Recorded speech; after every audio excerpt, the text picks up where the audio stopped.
Good morning.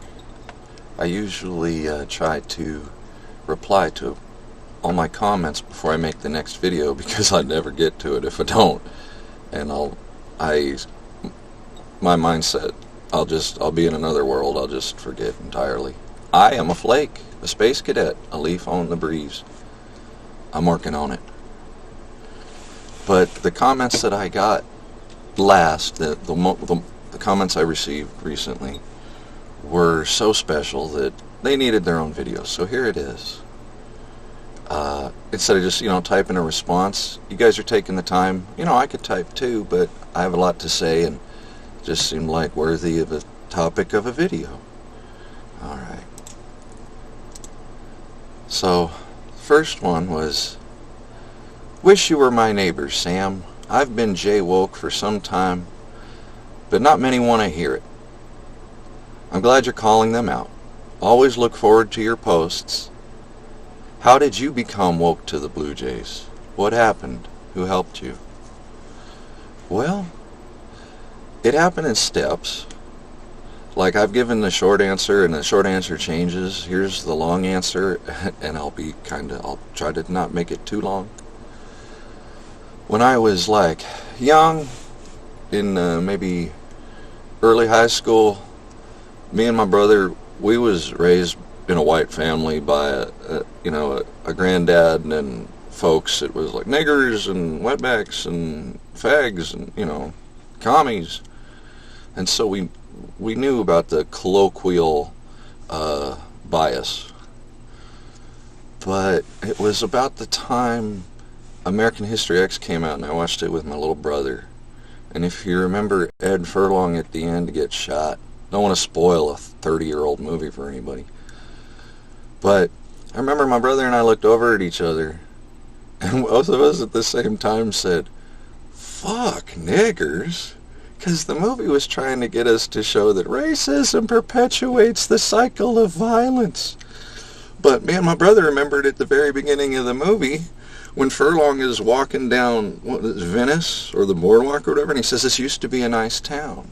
And my brother and I are like, it would be a nice town if all them fucking niggers weren't there. And so, that's when I kind of made my decision to go in my direction. And so I went and picked up a copy of Mein Kampf, and I read it. And then I was sporting red shoelaces in my Doc Martens, and I had the suspenders, and I wore a lot of black. And I was the biggest guy in my high school. And I was already an outcast then. And the 7 black people or whatever at a class of 1,000, they didn't say shit. The Mexicans, they didn't say shit. Even the whites, the guys that were Aryan, they'd hang out with me, but they really just, subject never come up. We didn't really talk about race or Jews or nothing. And then I joined the Army after high school. There's not very many Jews in the Army. And there's not a whole lot of discussion about them. I heard maybe there would be if I was in some kind of a legacy infantry combat unit or something, that they have some good old boy crews hidden here and there. I don't know about that. I worked in intelligence and counterintelligence and international crap, that kind of stuff. But when I got out, I met more Jews. And it seemed like everyone that I met was a fucking creep, was absolutely lusting for money, was two-faced, and just seemed greasy. And I thought, that's just me being a cocky white guy finding critique in everybody, because I can find fault in anyone. And then I watched this little silly cartoon that was kind of like cell animation of 300 about the Federal Reserve being some squid-like entity that took over from the Rothschilds. And I put 2 and 2 together, and I was like, damn straight the Jews are running the banks. And that jaded me for a while, because after I got out of the military, it was make that money. You got the paperwork, now get the paycheck. And so I thought, well, then I'll just compete with the world. I won't take over the big banks like the Rothschild did, but I'll hustle, hustle, hustle, get my thing going, and I will outrun it, or I'll sail away from it, or I'll establish a colony out, beyond its reach. And then my whole fucking world went to shit, fell apart. After my brother killed himself, my wife left me. They took away, they fired me from my job. I had a job working military intelligence with a top secret clearance, and they took away my clearance. And then I lost my house. After my brother's passing, what little social attachment I had to family was gone. I was already the black sheep. I already was. And if I wasn't just clinging on to them vicariously because we used to be brothers around these other people, I was clinging on because I was showing them that I was leading and being a good brother. Those have both failed. My connection to my family has died, and the thing that I had, because I couldn't show my wife and my kids to my family, I had to show how I treated my brother to my family. That was my merit. And my brother killed himself. So how do you go to your family and go, hey, I'm kicking ass, I'm a great brother, what are you guys doing? I'm all about family. I wasn't even going to get into that. So I was dark for a long time, and my view switched from a few people, Jews, taking over the world, to the world just being evil itself and people being shit. You can see how somebody might go there. And then I wandered in the darkness for a long time. But then I fell in love, and that's how I got Jew woke. Not in love with a young woman. I mean, that happens. That has happened. I'm still in love. But I fell in love with a widow.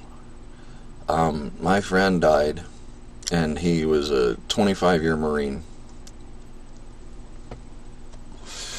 I believe he retired as a Master Gunnery Sergeant. Vietnam era.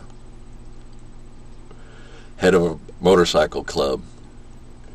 Yes, very hardcore, very hardcore. And when he died, his wife was all alone. And I didn't think too much of it. The only thing that he'd ask me was to check on her from time to time, if the yard work needs help, if the truck needs work, something like that. And I could tell that she was lonely, and she could tell that I was lonely. And she said, why don't you quit your job and move your motorhome over here? And I said, okay. And then I've been spending this time getting her back on her feet, getting her to take care of herself, finding goals, getting practiced at a different kind of lifestyle, because as much as the last one was good, like me with my brother, we just don't have it no more. So we got to build something new. And about that time that I started feeling like I was doing that, because I was keeping up her yard and I was planting a garden over here for her, and I'd cut down all of her bills and had her pay off her mortgage and got her all squared away. I mean, she's fucking squared away. Took care of her budgeting, her family, the yard sale, all that stuff. And I started humming along, and that meant I had time to relax because I wasn't tied into my mission. And when I relaxed, I did some deep down dives, and I found out that hundreds of thousands of children go missing and are raped and murdered and eaten, and I found out that our entire political party is completely subverted by Jews and degenerate Shabbos goy. And this anger and this vile and this just built up inside of me. And I knew that I couldn't run around and slit throats and drop bombs because it doesn't sync with my nature anymore. But I was fucking mad, and I knew that somebody had to do something about it. And I was shaking and crying. I was gagging. And I went into that garden and I sat under the oldest tree and I wept. and I asked for help, and the help that I got was to understand that yes, this is fucking evil, this is pure evil, this is evil incarnate, Church of Satan, this is organized, coordinated, motivated, driven, this thing creeps, it has a plan, it'll never get tired, it's fucking real. And I said, if evil is real, and this was what I received in meditation, then good is real. You just have to define good, and once you know what that is, jump on that. You know, like take a running fucking leap. And so I had to ask, what is good? And I thought, well, if the damage done to children and the innocence and what I cling on and my halcyonic tendencies and the yearning for my own innocence and the return to before the decisions that made me impure and immaculate, you know, we don't realize that we focus so much on innocence. We focus because we go to sleep and we're innocent because our subconscious is in a different spot in the room now. And when we wake up, they're not jumped back into that spot right behind us going, here, do this, you didn't do this, you're deficient, here's the balance. When we're innocent, it's like we're those Down syndrome people at the grocery store bagging groceries. We're just, nothing's bothering us. That's why we love children. Because even when they fuck up, nothing's bothering them. They cry and they walk it off and they do their thing. We love innocence. Because the world is the corruption of innocence. That's really what life is. And so I said, what is the counter of that? And that has to be the preservation of innocence and the protection of youth and the love of self and the rejection of corruption. And I go, okay, well, who, what, when, where, what is that? How do you, is there a word for that? Does that fit into a shell? And the shell was the teachings of Jesus Christ, particularly Book of Matthew, Sermon on the Mountain, or Sermon on the Hill. Do you get what I'm saying? That you have to find what's most important to you, and that is your bounding point. And when I knew that protecting children from these evil fucking pedophiles, degenerate, I knew absolutely, boom, JQ, boom, permanent solution, boom, rest of my life, there is no going back to the blue pill. So, and then it's been, oh man, then I started going to city council and went to the county courthouse, I read my Mayor of the Riot Act. I cursed out my fucking gay sheriff. He just blocked me yesterday.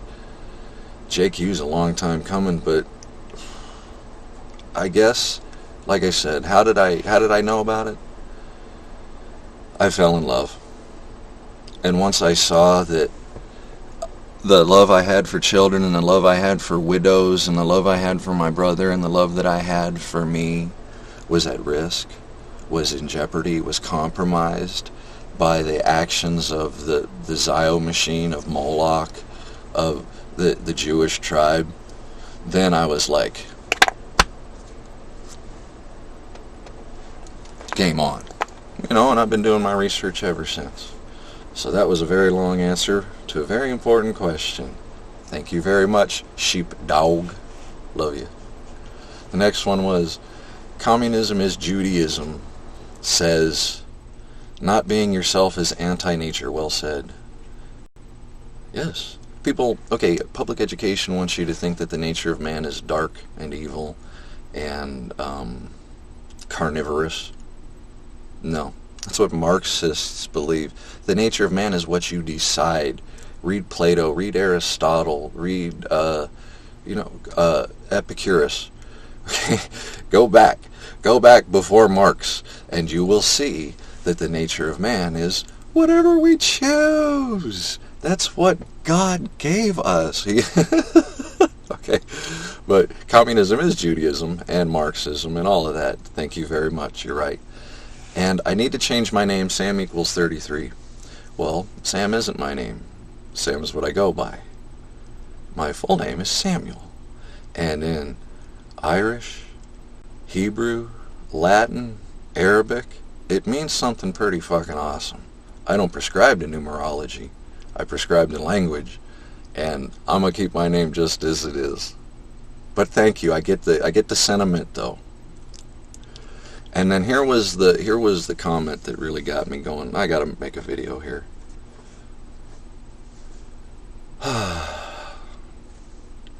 I love your messages, Sam. Finding someone like-minded and open yet not naive to the depths of suffering in this world is a rare comfort. You give us a lot to ponder, reminding me that there is indeed a path to understanding the pain through which God opens the gates of heaven for us.